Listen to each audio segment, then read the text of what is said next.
História, nazismo na Alemanha.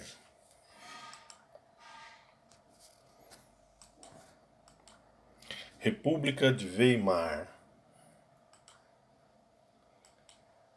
Em 1918, antes mesmo de terminar a Primeira Guerra, grupos da Alemanha socialista, comunista, anarquista, nacionalistas, liberais, democratas, militares e outros provocaram uma onda de agitação por todo o país, que culminou na abdicação do Kaiser Guilherme II, em novembro, e na instalação de um novo governo republicano, que ficou conhecido como República de Weimar.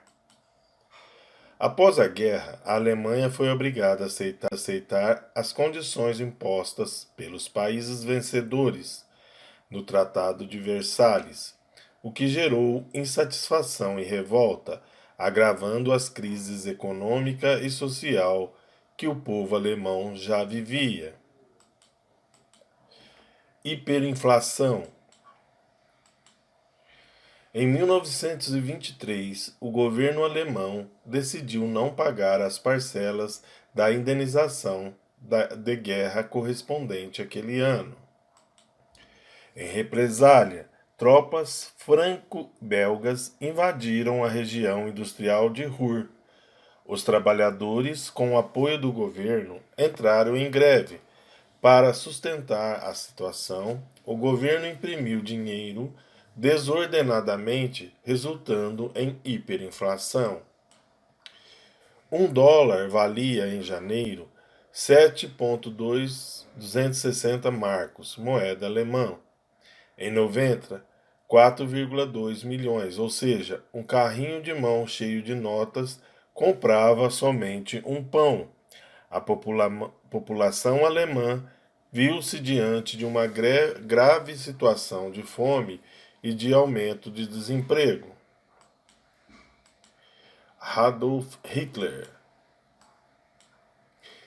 Hitler nasceu na Áustria, então parte do Império Austro-Húngaro, e foi criado na cidade de Linz. Mudou-se para a Alemanha em 1913 e serviu com distinção no exército alemão durante a Primeira Guerra Mundial. Juntou-se ao Partido Alemão dos Trabalhadores, precursor do Partido Nazista, em 1919, e tornou-se seu líder em 1921. Em 1923, organizou um golpe de Estado em Munique para tentar tomar o poder. O fracassado golpe resultou na prisão de Hitler. Mein Kampf, minha luta. Na prisão, Hitler escreveu Mein Kampf, minha luta, obra na qual expôs os fundamentos do nazismo, apresentados a seguir. O liberalismo e o individualismo enfraqueciam a nação, e a democracia e o comunismo geravam o caos. Somente o Estado e a força seriam capazes de impor e manter a ordem. As ideias bolcheviques infiltradas nas organizações sindicais de trabalhadores eram responsáveis pela subversão da ordem e da paz. O povo alemão, descendente dos cavaleiros teutônicos e fundadores do Sacro Império Romano Germânico, deveria orgulhar-se do passado e reerguê-lo. Fazia-se necessário a perseguição aos judeus, o antissemitismo, que, por não terem pátria, exploravam e enriqueciam à custa de outros povos, dominando a indústria, o comércio e os bancos. Somente a raça ariana era superior e, portanto, tinha o direito de governar o mundo. A Alemanha necessitava de territórios para se desenvolver, tese que ficou conhecida como espaço vital. A quebra da Bolsa de Valores de Nova York. Em 1925, Paul von Hindenburg foi eleito presidente e, apoiado por forças conservadoras, colocou um freio nas radicalizações políticas. O próprio partido nazista perdeu eleitores na eleição de 1928. Em 1929, a quebra da Bolsa de Valores de Nova York mergulhou o mundo numa depressão econômica sem precedentes. Indústrias e bancos faliram.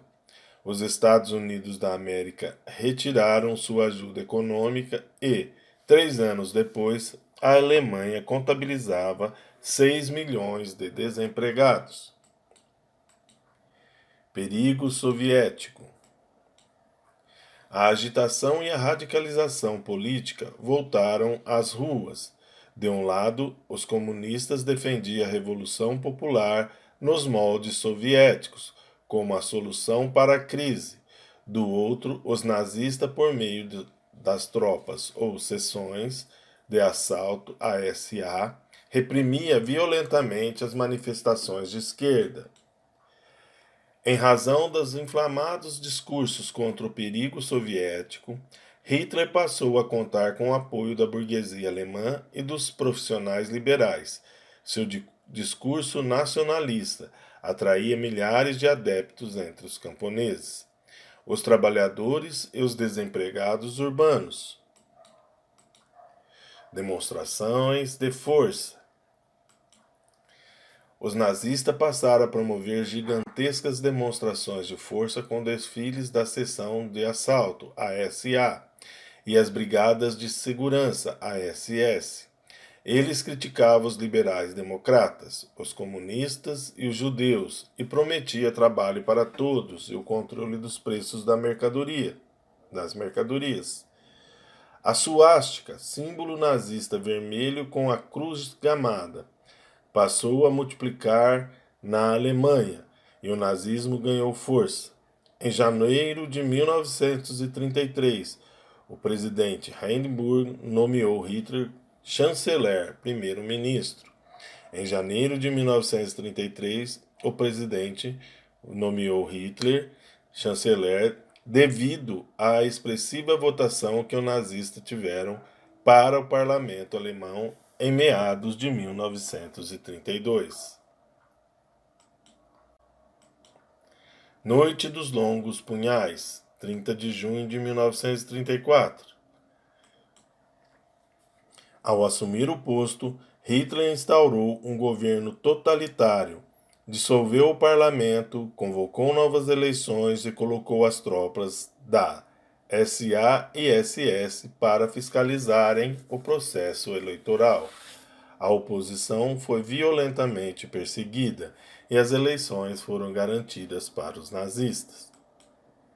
Em seguida, Hitler eliminou a oposição dentro das fileiras nazistas ao promover assassinatos em massas da SA pelas tropas da SS, episódio que ficou conhecido como Noite dos Longos Punhais.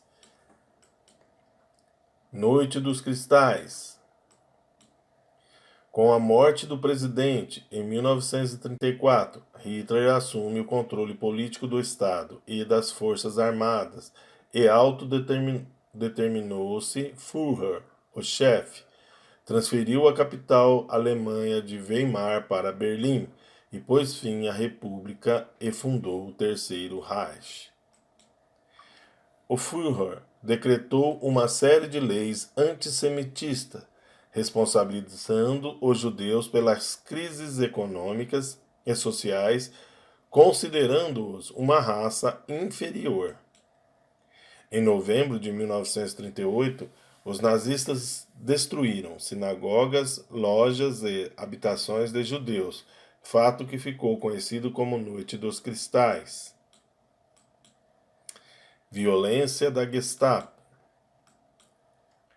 Economicamente, Hitler recuperou o país, combateu o desemprego com grandes obras públicas, estradas, ferrovias, aeroportos e incentivos à indústria.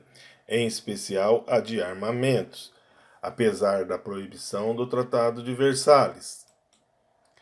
O controle da opinião pública e da oposição era exercido pela censura, pelo uso intenso da propaganda oficial.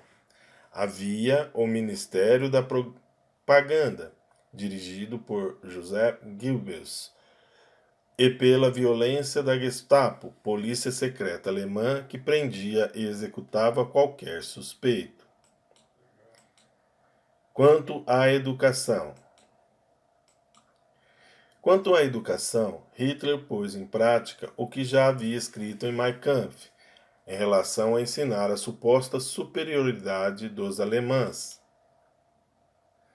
Assim, a partir dos 6 anos, as crianças eram recrutadas para as fileiras nazistas, cuja educação tinha por objetivo formar um novo sujeito, livre das humilhações do Tratado de Versalhes e orgulhosos do passado glorioso do Sacro Império Romano Germânico e da Alemanha de Bismarck, do Segundo Reich.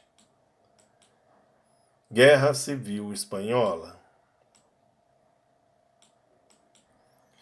Ditadura de Riviera chegasse ao fim.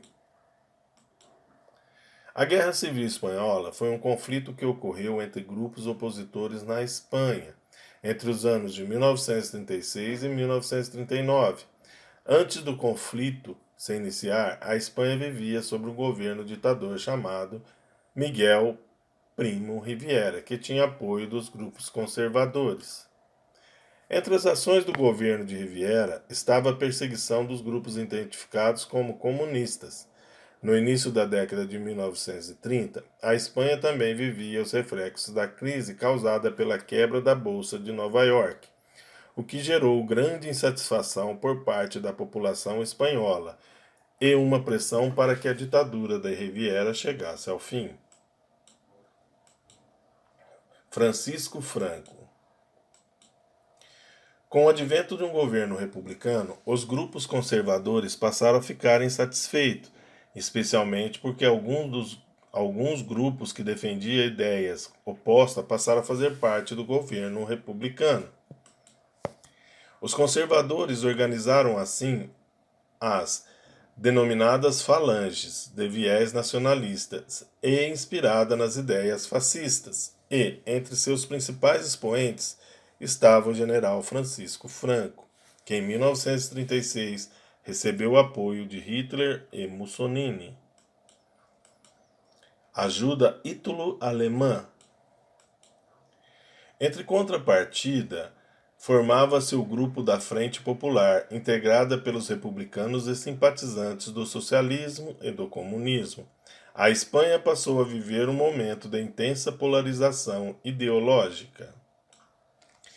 Em 1939, por meio de um golpe de Estado, Franco assumiu o poder após uma violenta guerra civil, controlando o país até o final da década de 1970. Durante o conflito, 50 mil voluntários de vários países formaram as Brigadas Internacionais em apoio à Frente Popular contra os falangistas. Entretanto, o general Franco saiu vitorioso e a ajuda ítalo-alemã foi fundamental para sua vitória. O laboratório.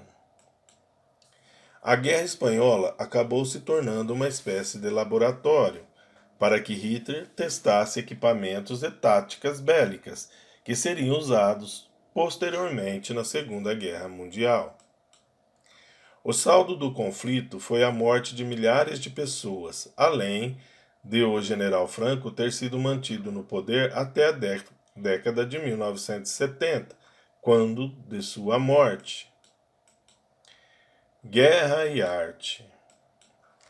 Os horrores da Guerra Civil Espanhola foram denunciados por artistas e escritores, entre eles o autor Por que os Sinos Dobram, Ernest Hemingway, que lutou nas brigadas, e também o fotógrafo Robert Capa, que captou o cotidiano da guerra, acompanhando os republicanos.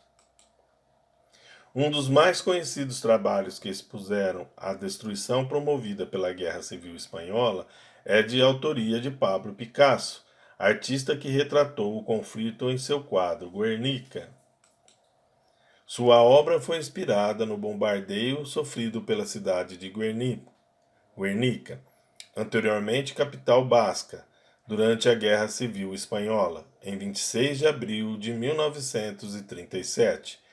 Trata-se de uma obra cubista que representa, tanto pelas figuras simbólicas espanholas, como o touro, quanto pelas cores utilizada os horrores do conflito bélico.